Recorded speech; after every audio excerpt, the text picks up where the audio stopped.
a certain kind of model, you know? Like it's sort of like you're a Ford, and you were built at a certain time at a certain plant, and you were inspected with a certain someone, and then you drive, and all the while, there's that sense of being terminally unique, but you'll see that if you run into any other Fords, yeah, the way they describe their, their turning radius and how their bumpers sound and what concerns the Ford more than the Chevy, you'll realize that, Jesus Christ, I'm a Ford. It's the same thing happens in recovery. When you have that feeling, you go to people sharing at meetings for months and months, and then you didn't know that you had a strong sense of being terminally unique. Yeah? That's part of the strong sense of being terminally unique, is that you don't know it. And yet, you hear people that are sharing your most intimate thoughts, yeah? And the feelings that you totally have told a huge story about, no one else has ever felt this way. Yet they're sharing that they felt this way, like yesterday. And the reactions to life that seem to be so peculiar to you are just stock and trade of an alcoholic mind, yeah? Now, I thought that was really liberating when I heard that.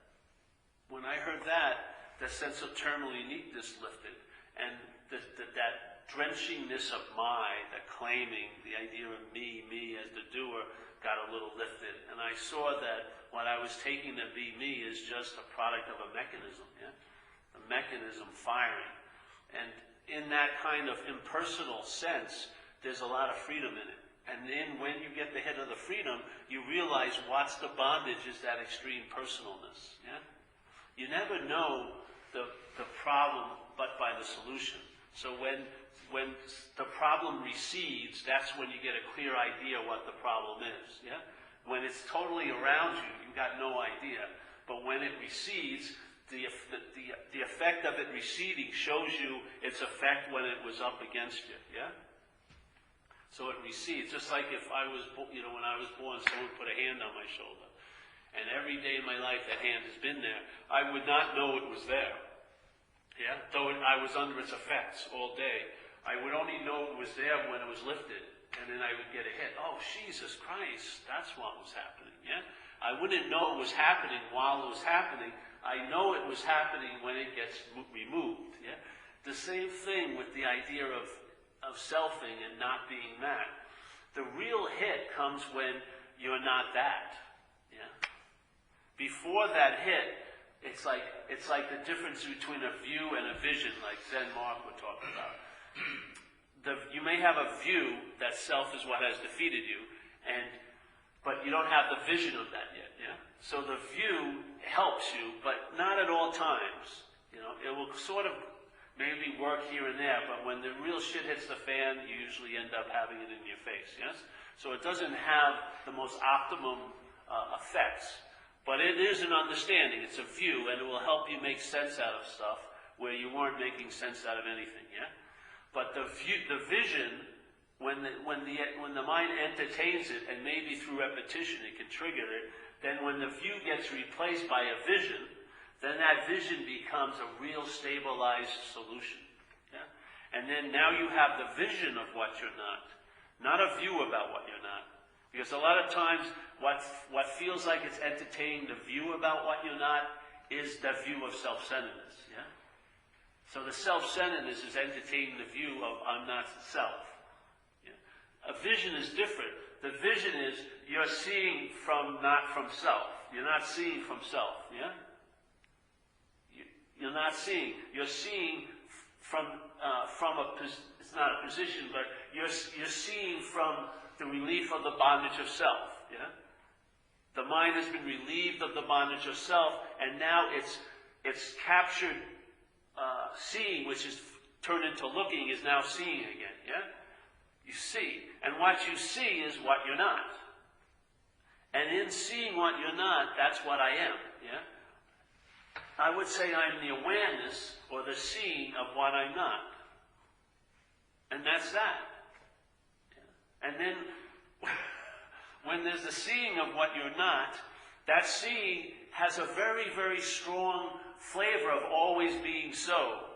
Like it never has diminished or increased. It never blinked. It never turned away. It never goes through the gyrations of off and on and stories about why it's off and why it should be on and all like this. It's just relentlessly so. Yeah?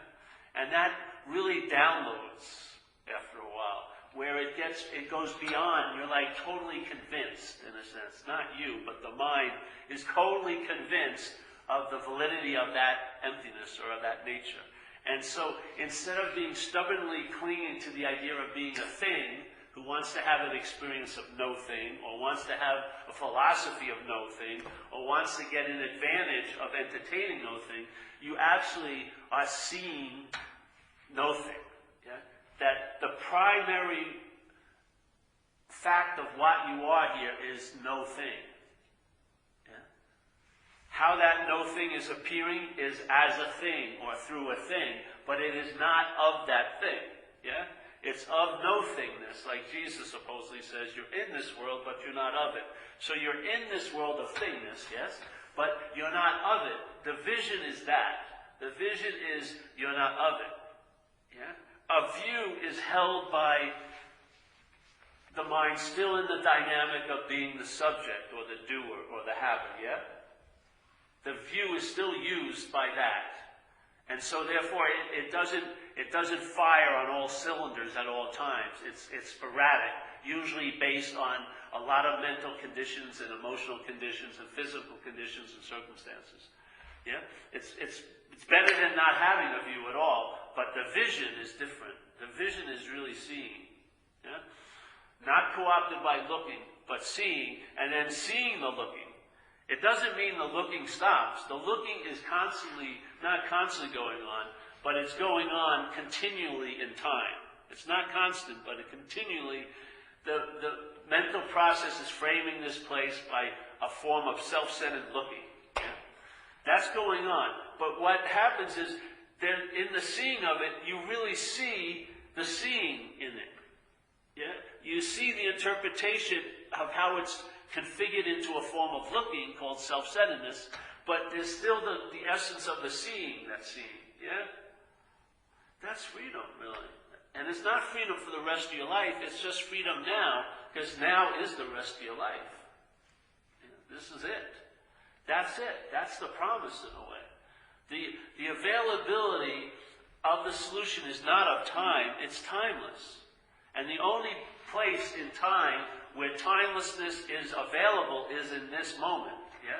The one moment we call this moment is timelessness. Timelessness is not in a past moment because there is no past moment. That's a story, yeah? A story of time. Nor is it going to be in a future moment. That's also a story of time. There's only one moment timelessness can be obvious in, which is this moment, yeah? Because this is the only moment in a way. No matter how much your mind wants to partition it and make calendars and appointment books and all like this, which has its function here, if you really look at the essence of any moment you've ever been in, it's been the same bottom line. There's been an onness, yeah?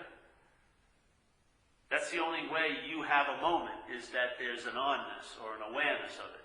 Yeah? So that one ingredient of timelessness is only accessed now. Yeah? So, in other words, self can never get out of self and never can get into an authentic self because self is of time. So it's believing it was once in an authentic self, it was once at home, it was once in union with, or once was complete, or it will be complete, yeah? Or is it going to be in union, or it's going to finally arrive, yeah? But it can't entertain or access this, it can't access the open door, the open secret, the gateless gate, which is this moment, because to the mental process, to selfing, there is no just this moment. It's that and then, yeah? It's there and then. This moment is drenched with ideas and beliefs and conditionings based on this thing called time. So any moment now held by the mental process is never that moment now.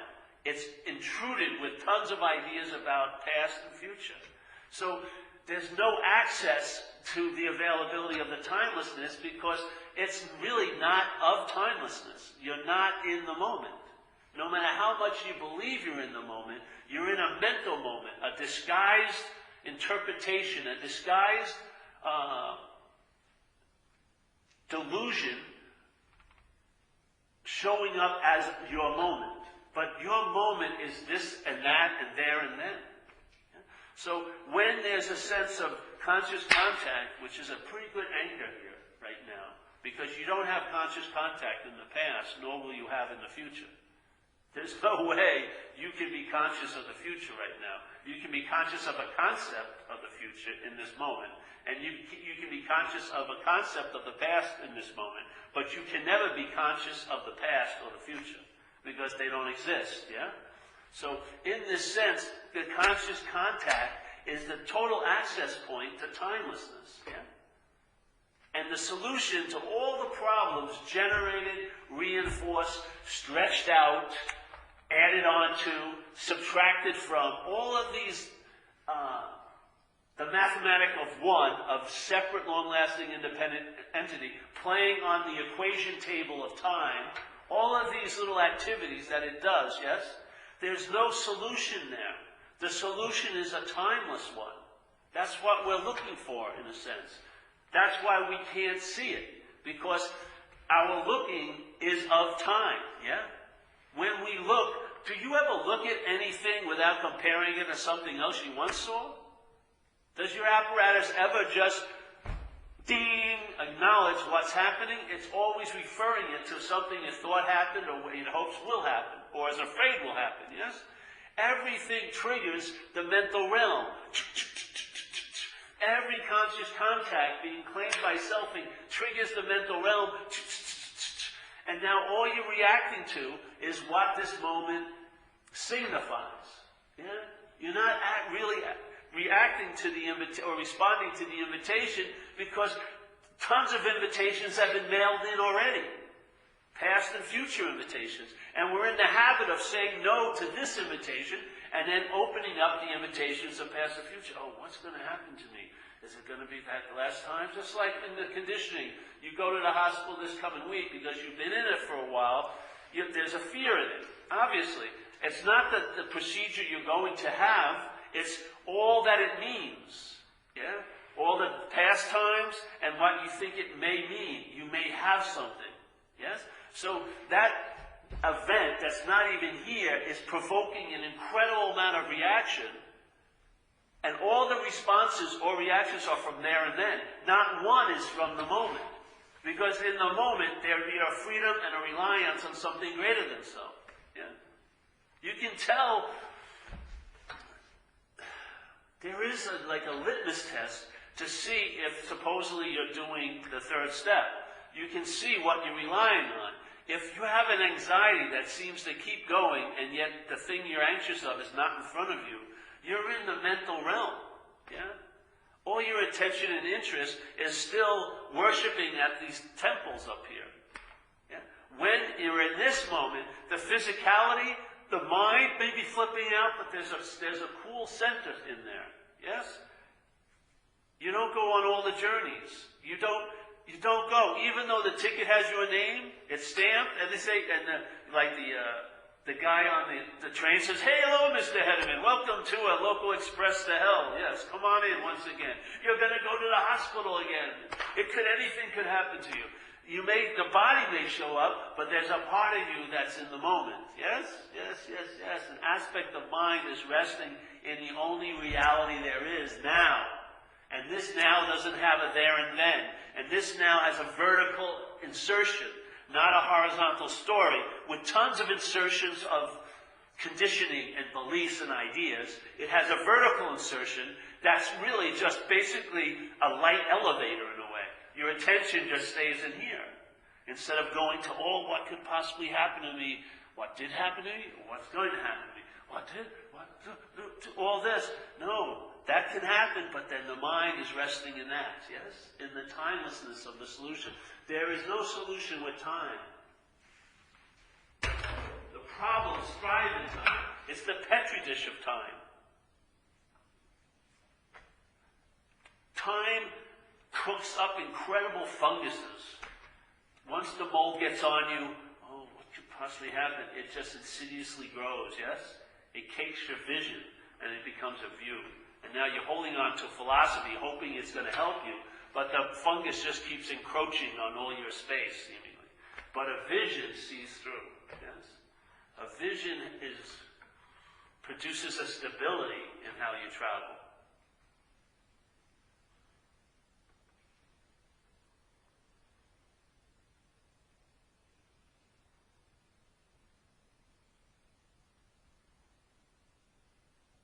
Maybe you'll hear a sound in your head, yeah? Maybe you'll hear something that grabs your attention here. It's not a past sound, it's not a future sound. The only time you hear this sound is now. You can't do it justice by remembering the sound. Oh, I used to hear that hum in my head when I was younger. No, it's not even close.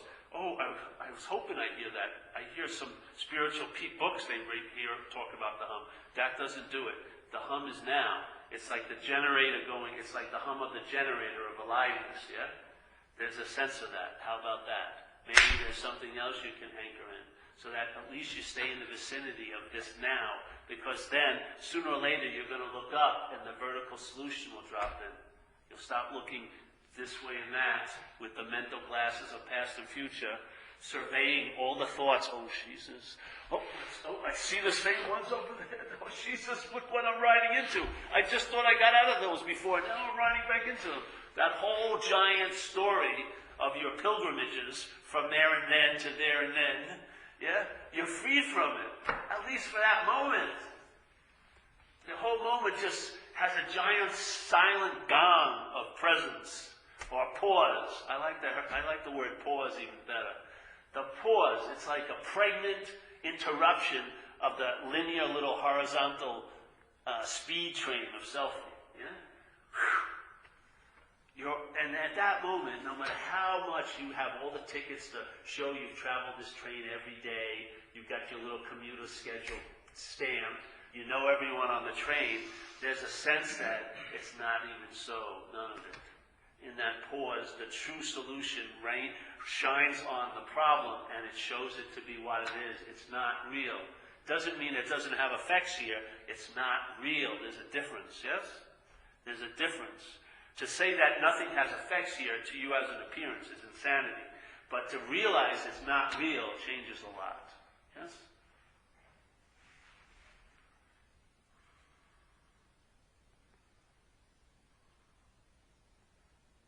So this is an invitation, you know. If it takes you where it took supposedly me, it should reverberate pretty well. For me, it became the last answer, so to speak. It just was, it's become obvious more and more and more and more and more and more. The more it's entertained, the more it validates itself. It doesn't need not one bit of advertising. It doesn't need a damn thing. It doesn't need to be supported. It doesn't need any crutches. It doesn't need any retreats. It doesn't need any cloistered pilgrimages. It doesn't need any institutionalized religions like Zen centers and this and that, though they're nice to visit, but there's no, in a sense, there's not an inherent need, unless there is for you. But it is truly freedom. Yeah? Freedom, like free range, freedom.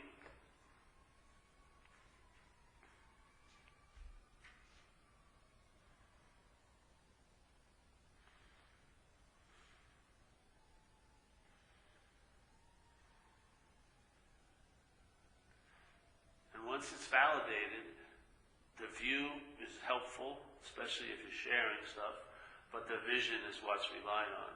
The view isn't at all. The review is like on paper, it's paper thin. No matter how many pages there are, each one of them is very thin. It has no real oomph. But the vision is weight, yeah.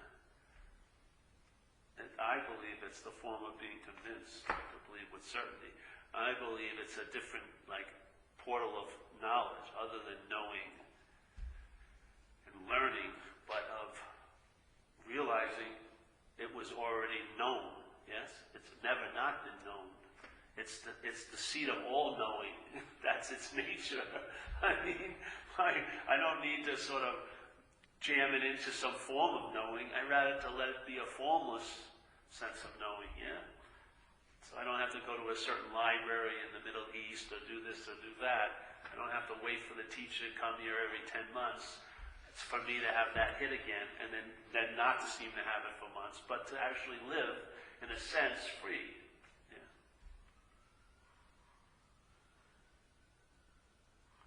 And it's motivated me to share a lot, just relentlessly, because I'm at every meeting I go to. Yeah. And I'm listening to it maybe more so than anyone in this room, in a way. Who knows? I can't judge, but I'm always attentively listening. I don't listen to the words. I listen to sort of what's intimated, yeah? It's like the whisper that you can never put a face to, yeah? You can never follow it back to its source, but you can just, it's like getting tickled, and then realize in that tickle, that's more than enough. And then the mind intimates, yeah? What could possibly, like in Sufism, they call it the beloved, yeah? So you see the beloved everywhere you walk around. Yeah, I like that term. Of course, it's not a thing, but, they have a nice way of putting it, that they're always aware, they're always present with the beloved, no matter where they are. And that's a nice access. Yeah. And, being in my community, being in what we're in, recovery, just like if someone could entertain that the thoughts weren't their own, start out as a view, it would produce some space. Yeah? If they could see thoughts that are driving them crazy as alcoholic thoughts, it would produce a space. And in that space, there's a solution in there. Yeah? If they could entertain what's not happening is actually not happening, it could be really helpful to you. It really would. It's not its point, but it would be helpful to you. If I could see, if I had a strong enough anchor in here, that when my head immediately wanted to go into its playground of what's not happening, there would be something to sort of say no from. You'd have a foundation of being here, yeah? And you would say no, you wouldn't say it, you would just be recognized that it's not happening. Not 800 pages of dissertations about it's not happening, just as recognition it's actually not happening, so that it doesn't have a huge influence in your day anymore. And then what would happen if that didn't have such a huge influence in the day? Maybe the presentness of this place, the awareness, the beauty of this place would have a much more larger influence in your day. Yeah?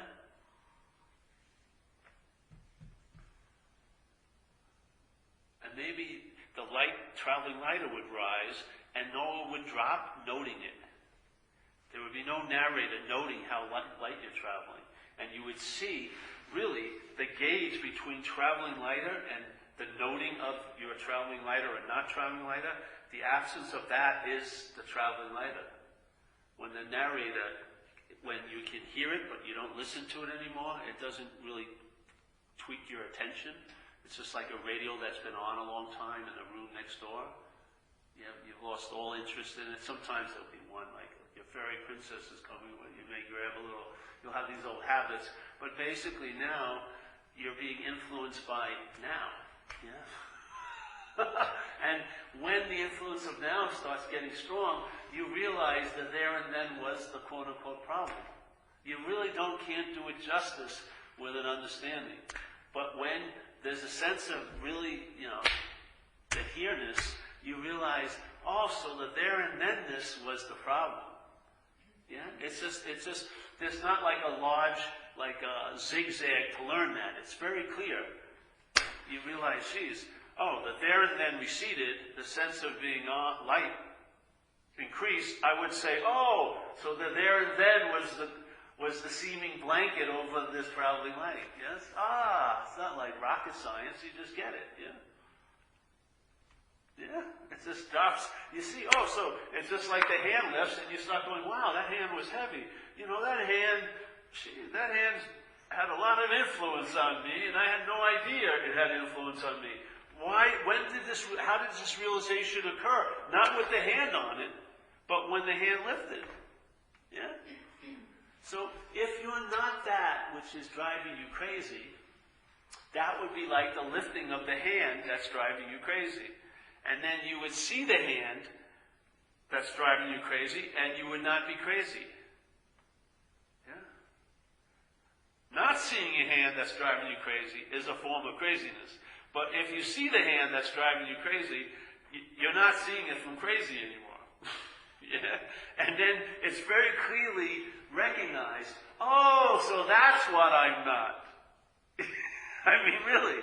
And all the times, that's what I'm not, that's what I'm not, that's what I'm not. And it all distills into one statement, I'm not that. And after a while, you don't have to go over everything. It's just a basic principle. Whatever arises, whatever can be seen, whatever can be thought of, whatever can be felt, I'm not that. Yeah?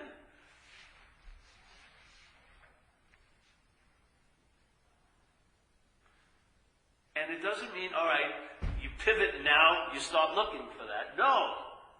I'm not that. That's the best I can go to. There's I'm not that which I'm seeing. I'm never going to get the pleasure of seeing myself. It's not going to happen. I can't take my eye out and look at it because the eye would be over here. No matter how many times I take it out to look at itself, it's still looking one way. Yeah? I can't do it. You're never going to see no-thingness. You're never going to know it. Yeah. It's not your pay scale to know it. It's not. It's not your job description. It isn't. You're not supposed to know the fucking truth. There's no fucking way. But you are the truth, and you can live sort of like that, and it won't look like the way you think living like that would look, because that's not what it is. Yeah, that would be a conceptual frame put over it. Anti-self can't get out of self. Self cannot get out of self. That's the real surrender. That's when you see the failedness of playing God. Self is trying to play God to get out of self. It can't get out of self. Self can't get out of self. That's the greatest relief of all. Yeah? Then all your little shenanigans won't really mean that much, because they're not getting you in anything, and they're not getting you out of anything. Really. You're not getting out of anything with all your pursuits, and you're not getting into anything with all your craziness. They're just mental states arising. Yeah? The fact has never not been the fact, and it's not influenced or affected by a delusion. A delusion has no inherent qualities to affect what has inherent real qualities. It has none. It can only appear to if it's believed, yeah? If the delusion is believed, and the delusion is you, the sense of being a long-lasting, independent, separate entity, when that delusion is believed, then all the delusion has a real effect on you. But on what I am, it has no effect on it. Wouldn't you like a little, maybe 3 extra drops of that in your day?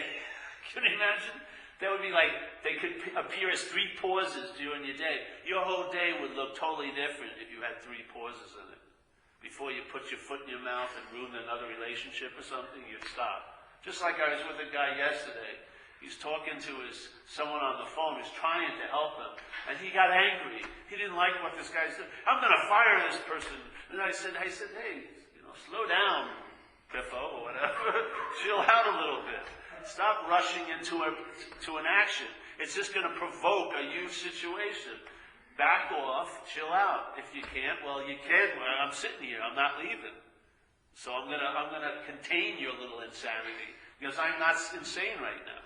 Yeah, I'm sitting in a certainty, and I'm certain that you're fucked.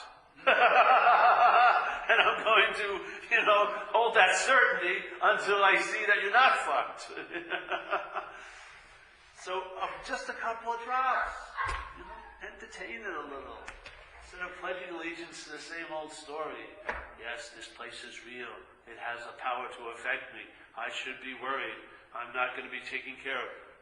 Pledging allegiance. Higher all day.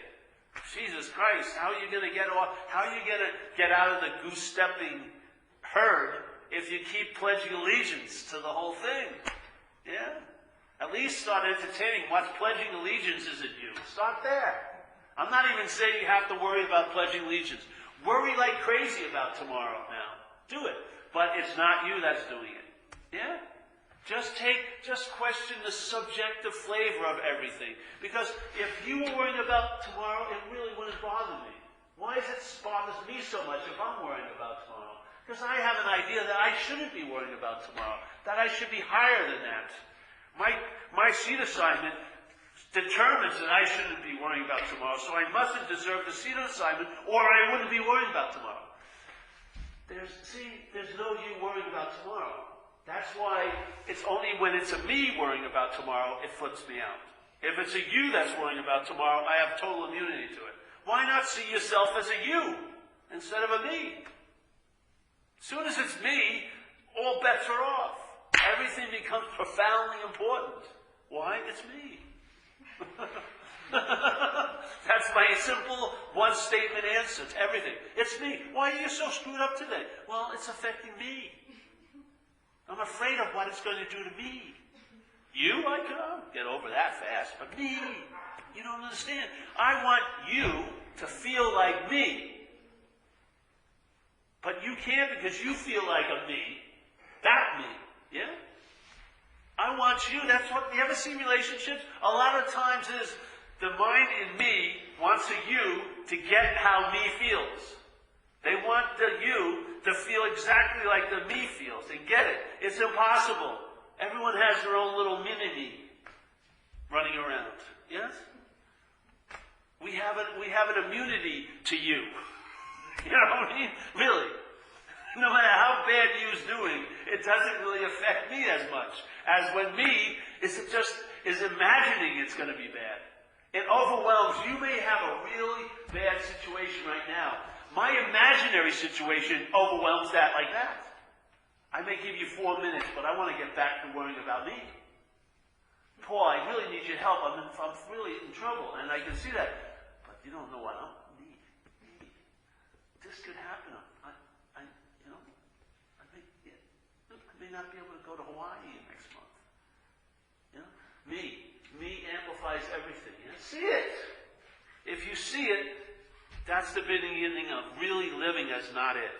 Yeah? If you're seeing from it, it's basically lost. You're now just going through the left aisle and the right aisle looking for solutions. You're just going to a dualistic split. I'm going to get close to something, I'm going to get far away from something else. I'm going to I'm going to feel really connected, I'm going to disconnect. All this, and it's just movements of mind. It's like a giant pantomime. You don't move 1 inch, basically. Yeah? But if you see that you're not that, which lends so much importance to every freaking thing else, then maybe all the importance things seem to have will change. Because you'll realize you gave it the meaning it has. Yeah? You did. Not you as the guilty, I'm the doer of it. The you that you're not does. Yeah? That's the only solution. If it was you, then you'd have to join a program on how to change the you. Wouldn't you? Constantly. If it's not you, you can stay right in the program you're in. It's a great way of life, and just entertain the true root of the problem, identification as self. And if you see it and you go like this, you're free from it. Yeah? When you really know it because you're not under it. That's vision.